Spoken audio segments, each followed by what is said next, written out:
Hello, and welcome to Catholicism in the Car. My name is Parker Zerbal.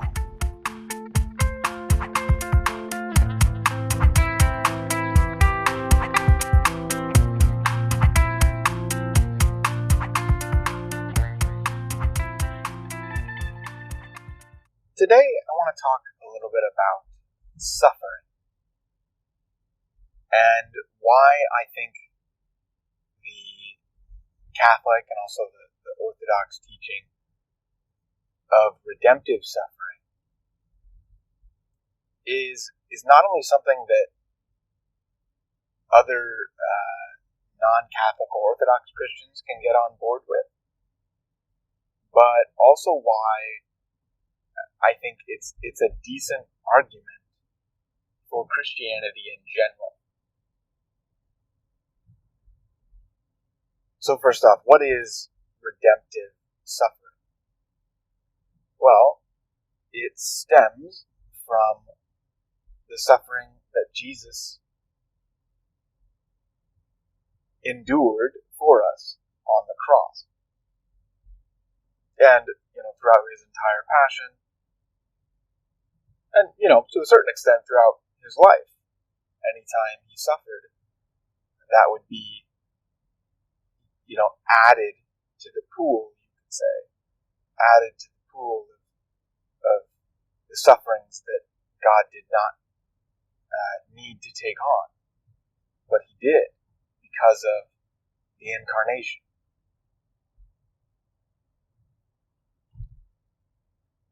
So that is first and foremost the primary example, but also source of redemptive suffering.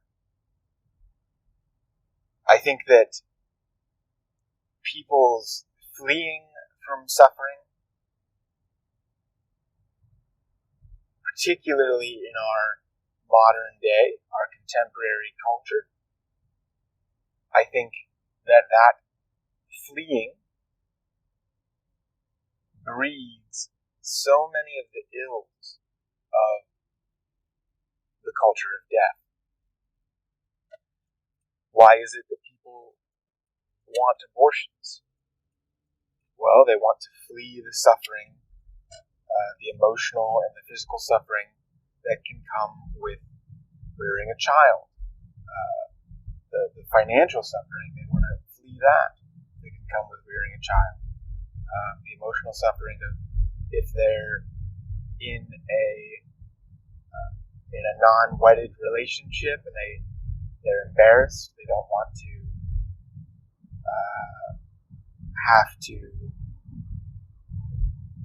they don't want people to know that they were having sex outside of marriage, things of this nature. They're trying to flee suffering.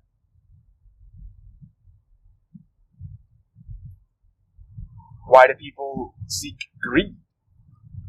Because they're trying to flee suffering. Why do people seek pride? They're fleeing the suffering of humility. I'd say any sin is, at least in part, caused by the person desirous of fleeing suffering. So the concept of redemptive suffering is an antidote to sin in this way. And I think it's one of the strongest antidotes we have, at least on a psychological level, to help the Christian or just the individual in general to move away from sin and towards virtue. If I believe that suffering is somehow redemptive, meaning that good can come out of it, it can be redeemed,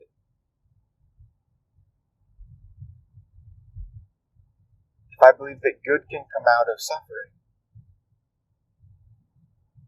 that is a huge impetus in helping me move away from sin and towards virtue. Now, I'm speaking from a Catholic perspective, obviously, so why do Catholics believe in redemptive suffering? Because I do think there are certain Protestant churches that do believe in redemptive suffering. They all believe in the redemptive suffering of Christ, but whether we can unite our own sufferings to that of the sufferings of Christ is a different question.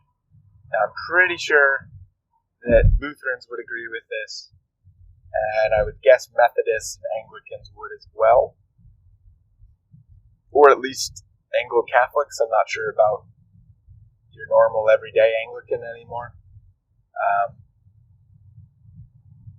But why do Catholics believe in redemptive suffering? Well, this comes from St. Paul and his letter, I think it was to the Colossians,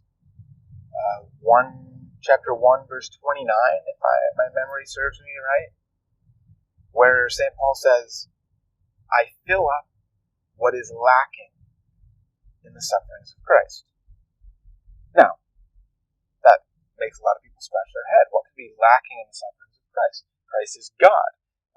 In multiple places in the New Testament, it says that nothing was lacking in the sufferings of Christ. How could anything be lacking in the sufferings of Christ?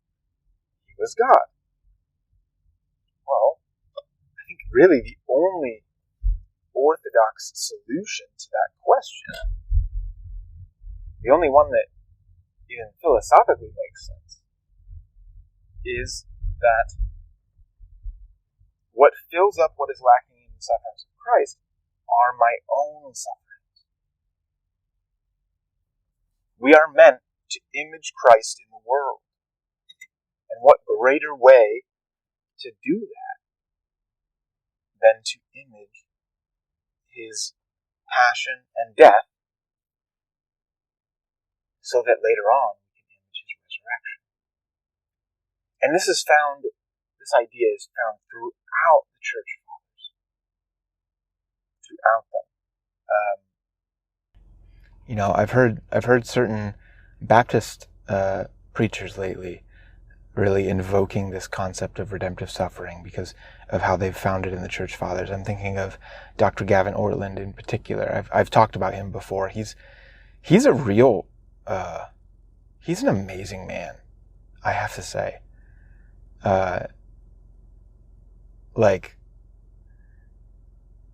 If I didn't have all of the conceptual problems with Baptists and Protestants in particular, he could make me Protestant. Just the way that he is. How he's very smart. Anyway, I think I've talked about that before. And he comports himself very well.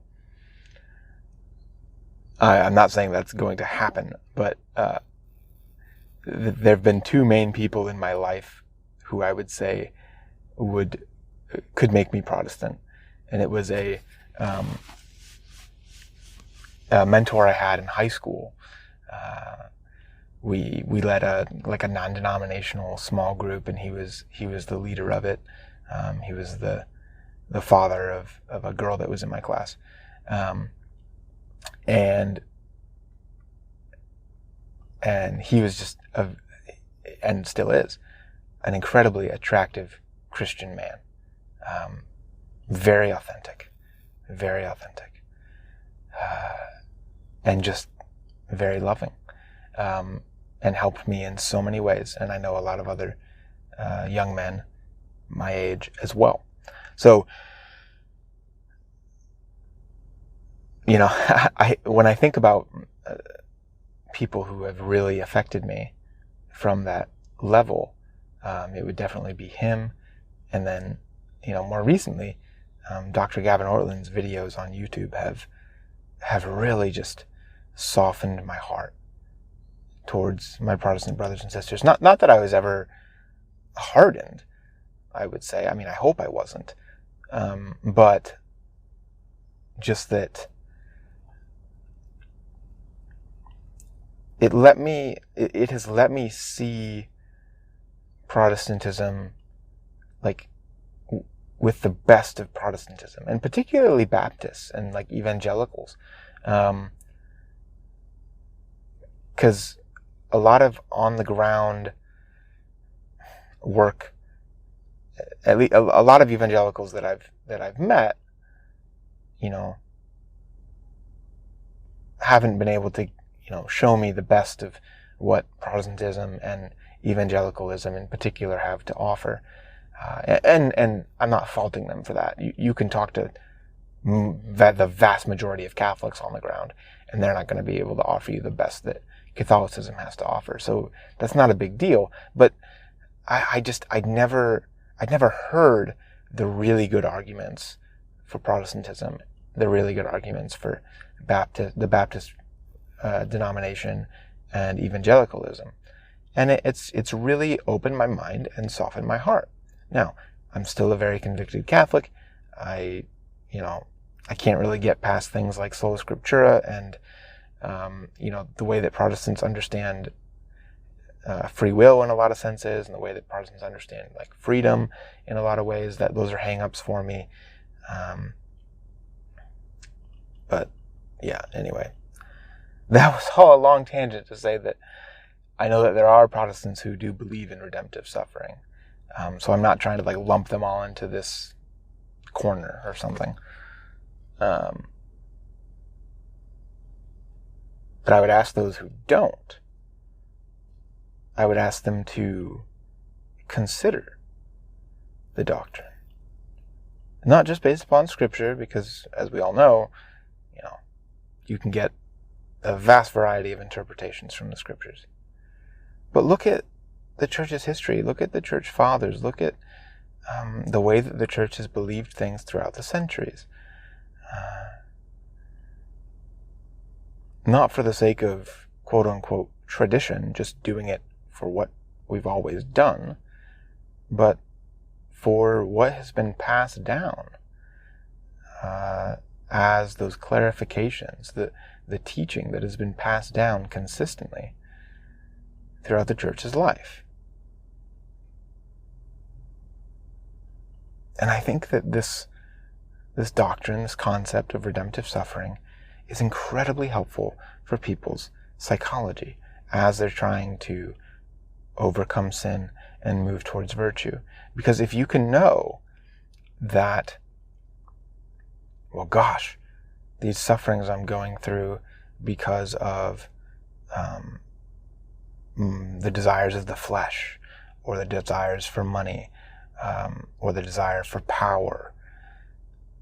If those three things, if I know that the suffering I'm experiencing because of these desires that are within me because of original sin, if I know that those sufferings are not worthless, and that they can be united to the cross of Christ in a very real way, and I can suffer with Christ in that way, I can unite myself to Him on the cross, be crucified with Him,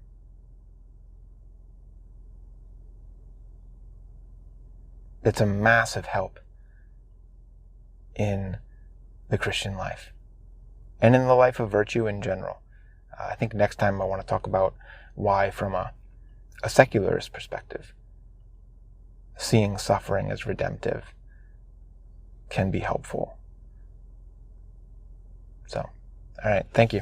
Oh, real quick, please feel free to subscribe to any of my podcasts on any of the podcast players. Find me on YouTube. Please subscribe. Like me on Facebook, like the Catholicism Car channel on Facebook, Twitter, Instagram. We're all there, Catholicism Car. And then I also have a Patreon account if you wish to support what I do at this podcast and this YouTube channel. And you can also support us on Anchor.fm. There's a support button there you click on. I also have links to all this on my website's support page at www.catholicisminthecar.com.